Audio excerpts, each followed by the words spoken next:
ബുദ്ധ നീലകണ്ഠെന്ന് അവിടെ അറിയപ്പെടുന്ന നമ്മൾ ഭാരതീയർ ജൽനാരായൺ ക്ഷേത്രം എന്ന് വിളിക്കുന്ന ആ പുണ്യ സങ്കേതത്തിലേക്ക്.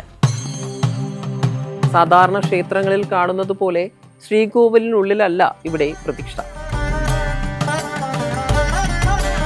തുടർന്ന് യാത്രയിലെ ഏറ്റവും നിർണായകമായ ഒരു നടപടിക്രമത്തിലേക്ക് കടന്നു. ഒരു പ്രത്യേക കരാറിൽ ഞങ്ങൾക്ക് ഒപ്പുവെക്കേണ്ടി വന്നു. അതൊപ്പിടുമ്പോൾ നേരിയൊരു പരിഭ്രമം ഉണ്ടായെങ്കിലും വരാനിരിക്കുന്ന വലിയൊരു ആത്മീയ അനുഭവത്തിനായി ഞങ്ങൾ മനസ്സിനെ പാകപ്പെടുത്തി.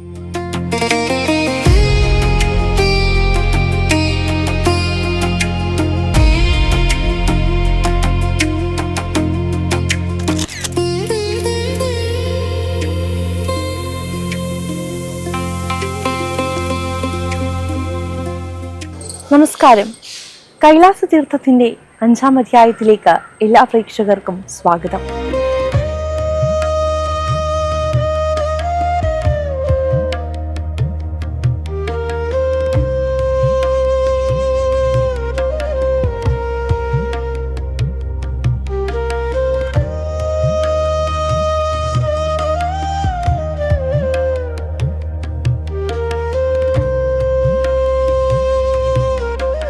പ്രകൃതി അതിന്റെ വിസ്മയങ്ങൾ ഒളിപ്പിച്ചു വെച്ചിരിക്കുന്ന, നൂറ്റാണ്ടുകളുടെ പഴക്കമുള്ള പാരമ്പര്യവും സംസ്കാരവും നിറഞ്ഞു നിൽക്കുന്ന നേപ്പാൾ മാർക്കറ്റിന്റെയും കാഠ്മണ്ഡു താഴ്വരയിലെ ശിവഗിരി മലനിരകൾക്ക് താഴ്വാരത്ത് സ്ഥിതി ചെയ്യുന്ന ജലനാരായണ ക്ഷേത്രത്തിന്റെയും വിശേഷങ്ങളാണ് ഈ അധ്യായത്തിൽ നമ്മൾ കാണാൻ പോകുന്നത്.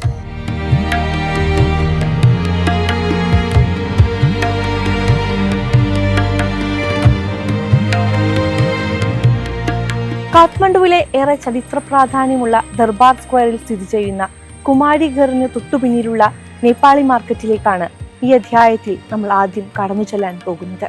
നേപ്പാളിന്റെ പാരമ്പര്യവും സംസ്കാരവും തൊട്ടറിയാൻ സാധിക്കുന്ന ഒരിടം തന്നെയാണ് ഈ മാർക്കറ്റ്.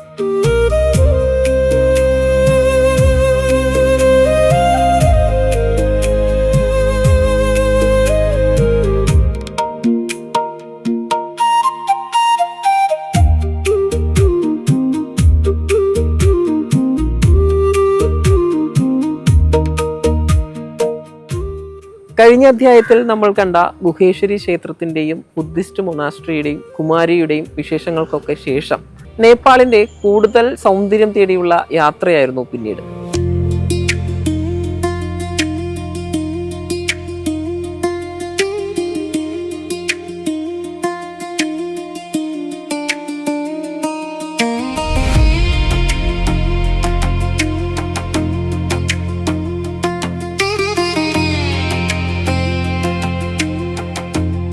നേപ്പാളിലെ ഒരു മാർക്കറ്റ് കണ്ടിട്ട് വന്നാലോ? ഇവിടെ കുമാരി ഘറിന് അടുത്തുള്ള ഒരു മാർക്കറ്റിലാണ് നമ്മളിപ്പോൾ ഉള്ളത്. നേപ്പാളിലേക്ക് എത്തുമ്പോൾ തന്നെ നമ്മുടെ മനസ്സിൽ ഓടി വരുന്ന ഒരുപാട് സാധനങ്ങളുണ്ട് വാങ്ങാൻ. നേപ്പാളിന്റെ തനിമയുള്ള സാംസ്കാരികതയൊക്കെ വിളിച്ചോതുന്ന ഒരുപാട് സാധനങ്ങൾ. അപ്പൊ അങ്ങനെ എന്തൊക്കെയോ ഇവിടെ നമുക്ക് വാങ്ങാൻ ലഭിക്കുമെന്ന് കേട്ടിട്ട് വന്നതാണ്. അപ്പോൾ ഇതൊക്കെയാണ് നേപ്പാളിന്റെ മാർക്കറ്റിലെ കാഴ്ചകൾ.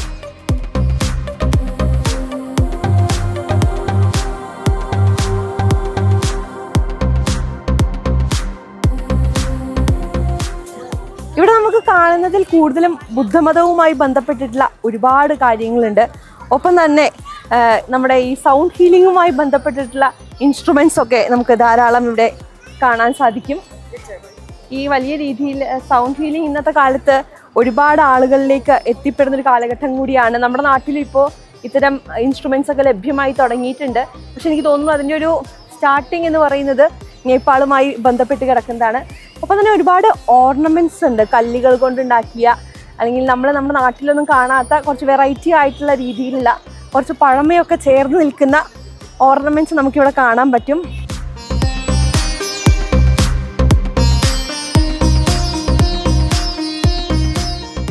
നേപ്പാൾ കത്തിയാണ് മറ്റൊരു താരം നേപ്പാൾ മാർക്കറ്റിലെ.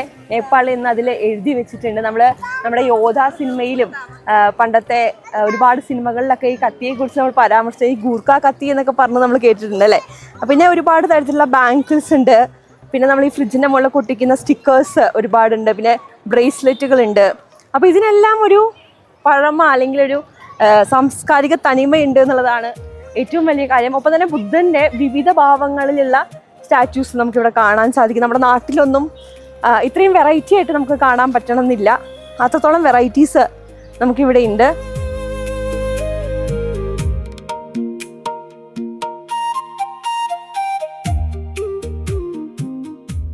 ഇത് ഇവിടെയുള്ളൊരു ഗെയിമാണ്. എനിക്ക് തോന്നുന്നു നമ്മുടെ ചെസ്സൊക്കെ പോലത്തെ ഒരു ഗെയിമാണെന്നാണ് തോന്നുന്നത്. ഭയങ്കര വെറൈറ്റി ആയിട്ട് ആടുകളാണെന്ന് തോന്നുന്നു, മൃഗങ്ങളാണ് ഇതൊക്കെ. പുലി അങ്ങനെ എന്തൊക്കെയോ ആണ്. മേ ബി നമ്മുടെ നാട്ടിലെ ചെസ്സ് പോലെ അല്ലെങ്കിൽ നമ്മുടെ പകിടകളിയൊക്കെ പോലെ മേ ബി നേപ്പാളിൻ്റെ സ്വന്തമായിട്ടുള്ള ഒരു രീതിയിലുള്ള എന്തെങ്കിലും ആയിരിക്കണം. പിന്നെ എനിക്ക് തോന്നുന്നു നമ്മൾ ഈ ബുദ്ധിസ്റ്റ് ബന്ധപ്പെട്ടുള്ള മൊണാസ്ട്രി വീഡിയോകളിലൊക്കെ കാണുന്ന ഒരു സംഭവമാണിത്. എനിക്ക് തോന്നുന്നു നമ്മൾ അവരുടെ പ്രയേഴ്സ് റിയോത്ത സിനിമയിലൊക്കെ നമ്മളിത് ഒരുപാട് കണ്ടിട്ടുണ്ട്. അങ്ങനത്തെ ഒരുപാട് കാര്യങ്ങൾ ഇവിടെ ഉണ്ട്. സാളഗ്രാമം പോലത്തെ കല്ലുകൾ നമുക്കിവിടെ ഒരുപാട് കാണാൻ സാധിക്കുന്നുണ്ട്. ഒരുപാട് രുദ്രാക്ഷങ്ങൾ. നമുക്കറിയാം നേപ്പാൾ എന്ന് പറയുമ്പോൾ തന്നെ രുദ്രാക്ഷങ്ങളുടെ നാടാണ്. അതുകൊണ്ട് തന്നെ വിവിധ തരത്തിലുള്ള വിവിധ സൈസുകളിലുള്ള ഒരുപാട് മുഖങ്ങളുള്ള രുദ്രാക്ഷങ്ങൾ നമുക്ക് നേപ്പാളിലെത്തിയാൽ കാണാൻ സാധിക്കും.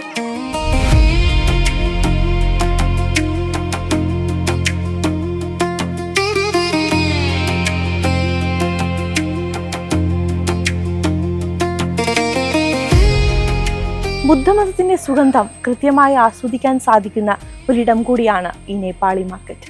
ടിബറ്റൻ ബുദ്ധമതവുമായി ബന്ധപ്പെട്ടിട്ടുള്ള നിരവധി പെയിന്റിങ്ങുകളും ചെറുതും വലുതുമായ ഒരുപാട് ബുദ്ധന്റെ ശില്പങ്ങളും പ്രയർ വീലുകളും പ്രയർ ഫ്ലാഗുകളുമെല്ലാം ഈ മാർക്കറ്റിൽ നിരനിരയായി വിൽക്കാൻ വെച്ചിരിക്കുന്നത് നമുക്ക് കാണാൻ സാധിച്ചു.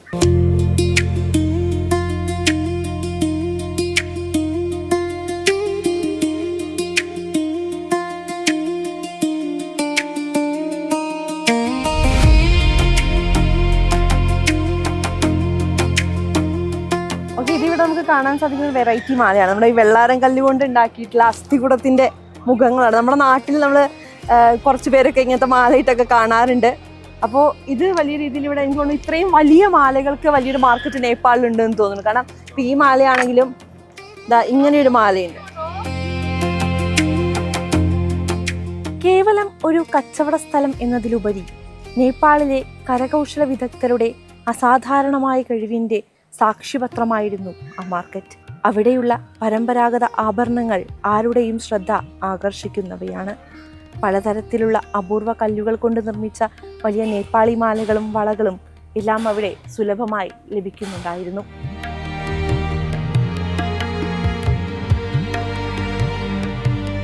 നമ്മൾ നേരത്തെ കുമാരി ഗറിൽ പോയ സമയത്ത് ആ വീടിന്റെ ഡോറ് ഇതുപോലെയാണ് ഉണ്ടായിരുന്നത്. ആ ഡോറിന്റെ രൂപത്തിലുള്ള എനിക്ക് തോന്നുന്നു നമുക്ക് വാങ്ങാൻ സാധിക്കുന്ന ഒരുപാട് സ്ട്രക്ചേഴ്സ് ഇവിടെ അവർ ഉണ്ടാക്കി വെച്ചിട്ടുണ്ട്.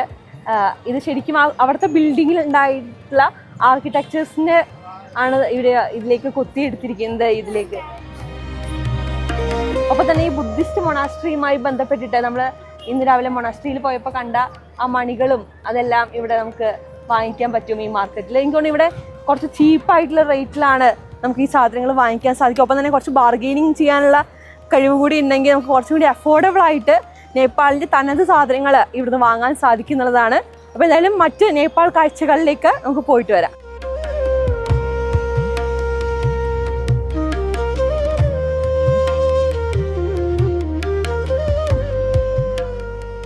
എന്നാൽ ഈ മാർക്കറ്റിലെ ഏറ്റവും വലിയൊരു ആകർഷണം മറ്റൊന്നായിരുന്നു, രുദ്രാക്ഷങ്ങൾ. ഭാരതത്തിൽ നിന്നെത്തുന്നവരും മറ്റു രാജ്യങ്ങളിൽ നിന്നെത്തുന്നവരും തേടിയതും അതുതന്നെ. ഇവിടെ പലതരത്തിലുള്ള രുദ്രാക്ഷങ്ങളും നമുക്ക് ലഭിക്കും. ഒരു മുഖമുള്ളതും 6 മുഖമുള്ളതും 12 മുഖങ്ങളുള്ളതും ഗൗരീശങ്കര രുദ്രാക്ഷവും എല്ലാം ലഭിക്കുന്ന ഒരിടമാണ് നേപ്പാളി മാർക്കറ്റ്. അതിനൊപ്പം തന്നെ ബഹുമുഖ രുദ്രാക്ഷങ്ങളും ഇവിടെ നമുക്ക് കാണാൻ സാധിക്കുമെന്നത് മറ്റൊരു പ്രത്യേകത കൂടിയാണ്.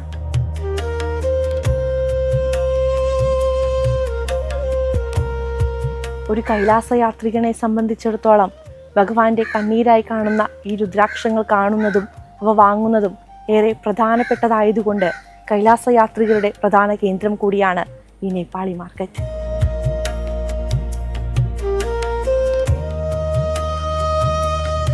ഒരുപാട് രുദ്രാക്ഷങ്ങളുള്ള കടയാണിത്. മലയാളം. ഇത് 6 ഫേസ് 6 ഫേസ് 6 മുഖങ്ങളുള്ള രുദ്രാക്ഷാണിത്. ഗൗരീശങ്കർ. ഓക്കെ, ഇത് ഗൗരീശങ്കർ രുദ്രാക്ഷാണ്. ഇത് ഇന്തോനേഷ്യ നേപ്പാൾ നക്കോ.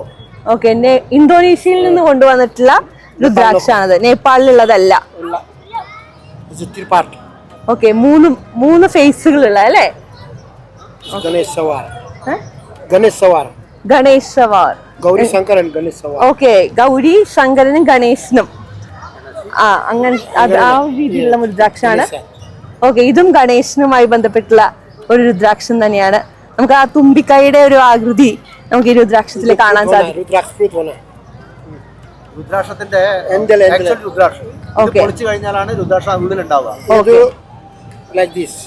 ഓ ഓക്കെ, ഈ രുദ്രാക്ഷം നമ്മൾ ഇങ്ങനെ പൊളിച്ചിട്ട് ഇതുപോലെ ആക്കുന്ന ആ കായ കൊണ്ട് ഉണ്ടാക്കിയിട്ടുള്ള മാലയാണ് ഇത്. ഓ, ഈ തോട് നമ്മൾ പൊളിച്ചു കഴിഞ്ഞാൽ നമുക്ക് ഇതിന്റെ ഉള്ളിൽ യഥാർത്ഥ രുദ്രാക്ഷം കാണാൻ പറ്റും എന്നുള്ളതാണ്. ഈ കിतना है भैया? ये 1000 है. ഓക്കെ, 54. ഓക്കെ, 54 രുദ്രാക്ഷങ്ങൾ ഉണ്ട് ഇതിന്. 1000 രൂപയാണ് ഇവിടെ ഇവിടുത്തെ രൂപ. ഇന്ത്യൻ മണി കിतना है? Indian money 700. ഓക്കെ, ഇന്ത്യയിലെ 700 രൂപയാണ് കേട്ടോ.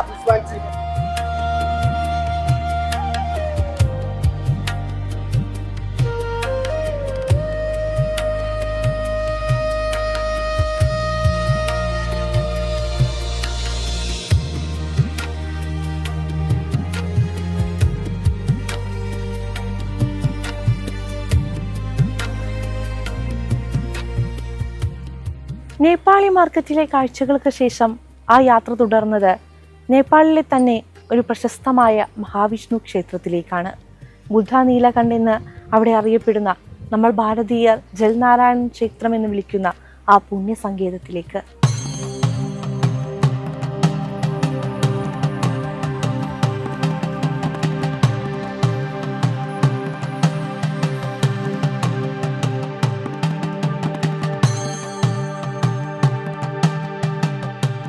കാഠ്മണ്ഡു നഗരമധ്യത്തിൽ നിന്നും ഏകദേശം 9 മുതൽ 10 കിലോമീറ്റർ വടക്കോട്ട് സഞ്ചരിച്ചാൽ നമ്മൾ ജൽനാരായൺ ക്ഷേത്രത്തിലെത്തും.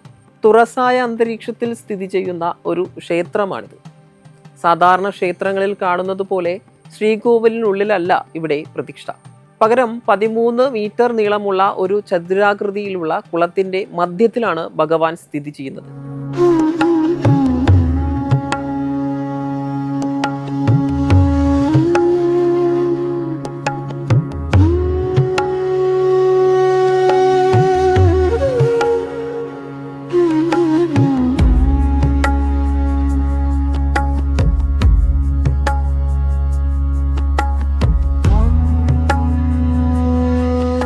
അങ്ങനെ ആദ്യ ദിവസത്തെ അവസാനത്തെ ഡെസ്റ്റിനേഷൻ ആയിട്ടുള്ള ജൽനാരായണൻ ക്ഷേത്രത്തിലേക്ക് നമ്മൾ എത്തിയിരിക്കുകയാണ്. കാഠ്മണ്ഡുവിലാണ് ഈ ക്ഷേത്രം സ്ഥിതി ചെയ്യുന്നത്. നമുക്കറിയാം, ഭഗവാൻ വിഷ്ണുവിന്റെ അനന്തശയനത്തിലുള്ള രൂപത്തിലുള്ള വിഗ്രഹത്തിന് പേര് കേട്ടതാണ് ഈ ക്ഷേത്രം. വെള്ളത്തിന് മുകളിൽ കിടക്കുന്ന നാരായണന്റെ രൂപമാണ് നമുക്ക് ഈ ക്ഷേത്രത്തിൽ കാണാൻ സാധിക്കുക. അപ്പോൾ ജൽനാരായണനെ കണ്ടിട്ട് ബാക്കി വിശേഷങ്ങൾ പറയാം.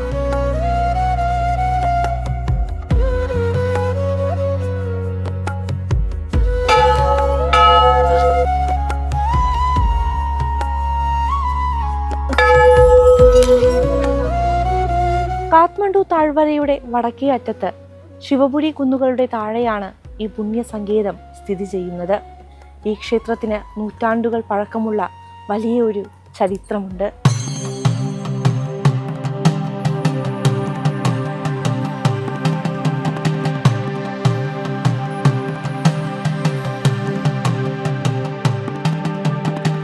ഒറ്റക്കല്ലിൽ കുത്തിയെടുത്ത നേപ്പാളിലെ ഏറ്റവും വലിയ ശിലാവിഗ്രഹം കൂടിയാണ് ജൽനാരായണൻ്റേത്.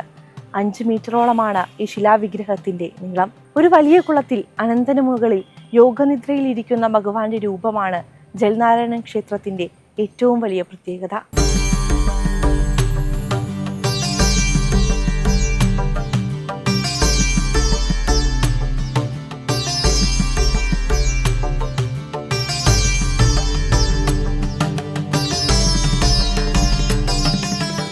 ഈ ക്ഷേത്രത്തിന്റെ ഏറ്റവും വലിയ സവിശേഷത എന്തെന്നാൽ ഇത്രയും ഭാരമേറിയ വിഷ്ണു വിഗ്രഹം വെള്ളത്തിന് മുകളിൽ പൊങ്ങിക്കിടക്കുന്നു എന്നതാണ്.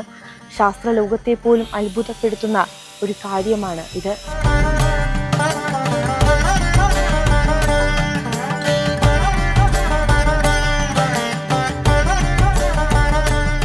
നമ്മുടെ കാഠ്മണ്ഡു ടൂറിന്റെ അവസാനത്തെ ദർശന സ്ഥലമാണ്, ക്ഷേത്ര ദർശന സ്ഥലമാണ് ഈ ജൽനാരായൺ എന്ന് പറയുന്നത്. ഈ ജൽനാരായൺ ഞങ്ങൾ കണ്ടു കാണും ഓൾറെഡി. ഇത്രയും വിശാലമായിട്ടുള്ള ഒരു മൂർത്തി വേറെ നമുക്ക് നമ്മുടെ കേരളത്തിൽ ഒരു വലിയ വിശാലമായി കിടക്കുന്ന രൂപത്തിലുള്ള അതെ ശ്രീ പത്മനാഭന്റെ മൂർത്തി ഉണ്ട്. പക്ഷെ അത് തന്നെ അദ്ദേഹം അനന്തശയനാണ്, കൈകുത്തിക്കൊണ്ട് കിടക്കുന്നതാണ്. ഇതിൽ എന്ന് പറഞ്ഞാൽ യോഗനിദ്രയാണ്. ഇത് പൂർണ്ണമായും അദ്ദേഹം ഉറങ്ങുന്ന രീതിയിൽ കണ്ണടച്ചുകൊണ്ട് കിടക്കുന്ന, മലർന്നു കിടക്കുന്ന രീതിയിലുള്ള ഒരു വിഗ്രഹമാണ്. ഈ വിഗ്രഹത്തിന്റെ ഐതിഹ്യത്തെ പറ്റി പറയുമ്പോൾ നമുക്ക് അറിയുന്ന കാര്യം എന്താണെന്നുണ്ടെങ്കിൽ, ഇവിടെ കർഷകരായിട്ടുള്ള ഒരു ഭാര്യയും ഭർത്താവും കൂടി പാടത്ത് പണിയെടുക്കുമ്പോൾ പെട്ടെന്ന് അവരുടെ ഈ കൈക്കോട്ട് പോലുള്ളൊരു ആയുധം കൊണ്ട് ഒരു കല്ലിൽ നിന്ന് ചോര വരാൻ തുടങ്ങി. അപ്പൊ അങ്ങനെ ആ ചുറ്റുവട്ടത്തുള്ള മണ്ണ് മുഴുവൻ മാറ്റി നോക്കിയപ്പോൾ ഇത്രയും വളരെ വലുപ്പമുള്ള ഒരു വിഗ്രഹം കിട്ടിയിരുന്നു. അന്നത്തെ രാജാവിന്റെ സഹായത്തോട് കൂടിയിട്ട് ഇത് ജലത്തിൽ സ്ഥാപിച്ചു എന്ന് പറയുന്നത്.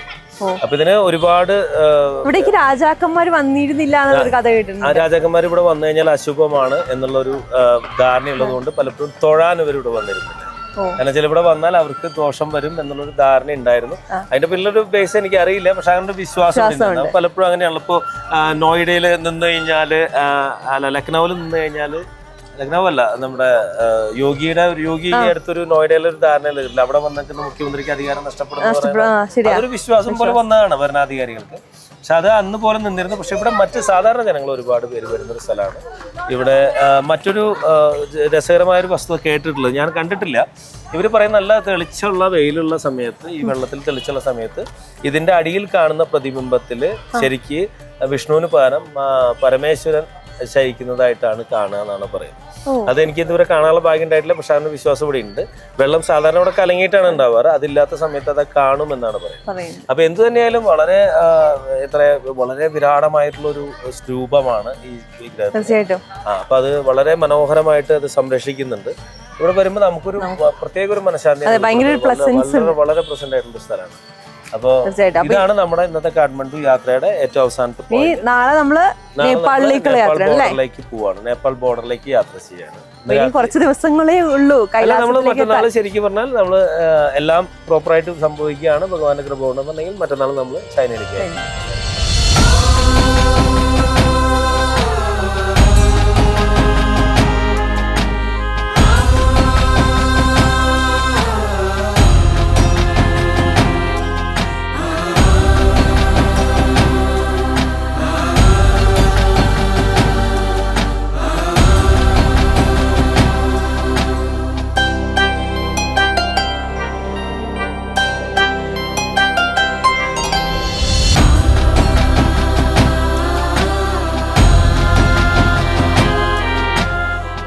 ജൽനാരായണ ദർശനവും കഴിഞ്ഞ് വലിയൊരു ആത്മീയ സംതൃപ്തിയോടെ ഞങ്ങൾ കാഠ്മണ്ഡുവിലെ ഹോട്ടലിലേക്ക് മടങ്ങി.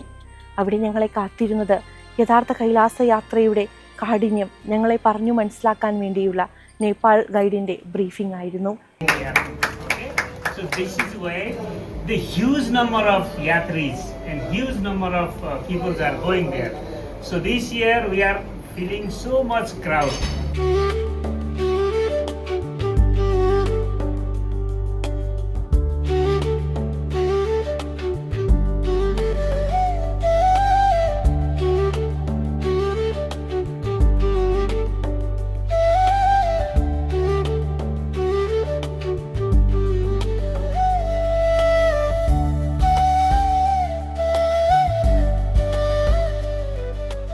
യാത്രയുടെ ഏറ്റവും പ്രധാനപ്പെട്ട ഒരു ഘട്ടം ഇവിടെയാണ് ആരംഭിക്കുന്നത്.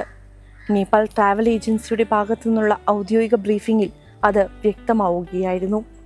അപ്പോഴാണ് ഈ യാത്രയുടെ വ്യാപ്തിയെക്കുറിച്ച് നമുക്ക് കൂടുതൽ ബോധ്യപ്പെടുന്നത്. കൈലാസ മാനസരോവര യാത്ര 3 രാജ്യങ്ങളിലെ ഏജൻസികളുടെയും ഗവൺമെൻറ്റുകളുടെയും വലിയൊരു കൂട്ടായ്മയിലൂടെ മാത്രമാണ് സാധ്യമാകുന്നത്.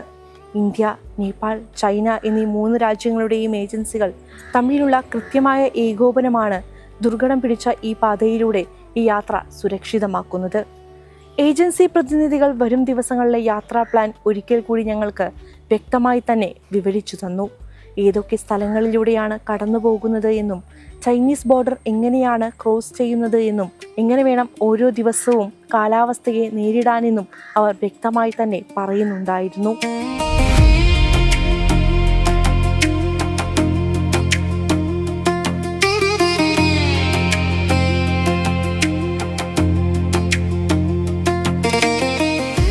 തുടർന്ന് യാത്രയിലെ ഏറ്റവും നിർണായകമായ ഒരു നടപടിക്രമത്തിലേക്ക് കടന്നു. ഒരു പ്രത്യേക കരാറിൽ ഞങ്ങൾക്ക് ഒപ്പുവെക്കേണ്ടി വന്നു. മൗണ്ട് കൈലാഷ് എന്ന് പറയുന്നത് ഉയർന്ന ആൾട്ടിറ്റ്യൂഡിലുള്ള പ്രദേശമായതുകൊണ്ട് തന്നെ അവിടെ ഉണ്ടാകാൻ സാധ്യതയുള്ള അടിയന്തര സാഹചര്യങ്ങളെക്കുറിച്ചും ഒരു അടിയന്തര ഘട്ടം വന്നാൽ എങ്ങനെ തിരികെ യാത്ര ചെയ്യണം എന്നുള്ളതിനെക്കുറിച്ചും നിയമപരമായ കാര്യങ്ങളായിരുന്നു ആ കരാറിൽ ഉണ്ടായിരുന്നത്. അതൊപ്പിടുമ്പോൾ നേരിയൊരു പരിഭ്രമം ഉണ്ടായെങ്കിലും വരാനിരിക്കുന്ന വലിയൊരു ആത്മീയ അനുഭവത്തിനായി ഞങ്ങൾ മനസ്സിനെ പാകപ്പെടുത്തി.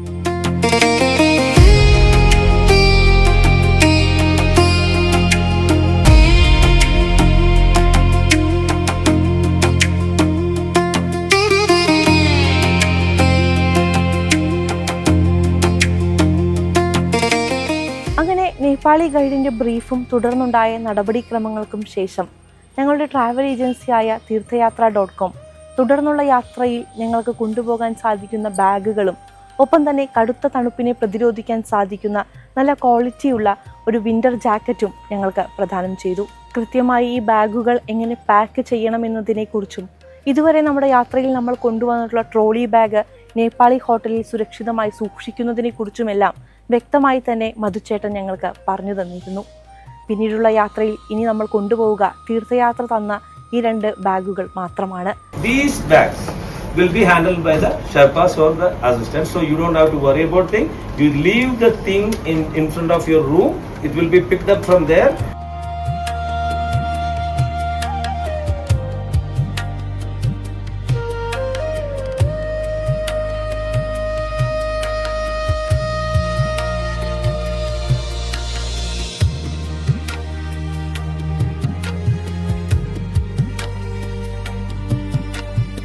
ഇതോടെ കൈലാസനാഥനെ കാണാനുള്ള ഞങ്ങളുടെ യാത്രയ്ക്ക് ഔദ്യോഗികമായി തുടക്കമാവുകയാണ്.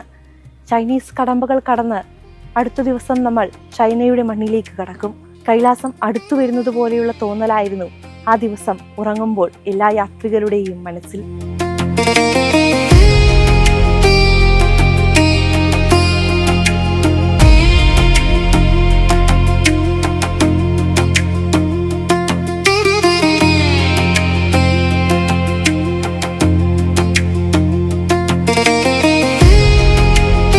ചൈനീസ് കടമ്പകളുടെയും ചൈനീസ് മണ്ണിൻ്റെയും വിശേഷങ്ങളുമായി അടുത്ത അധ്യായത്തിൽ കാണാം.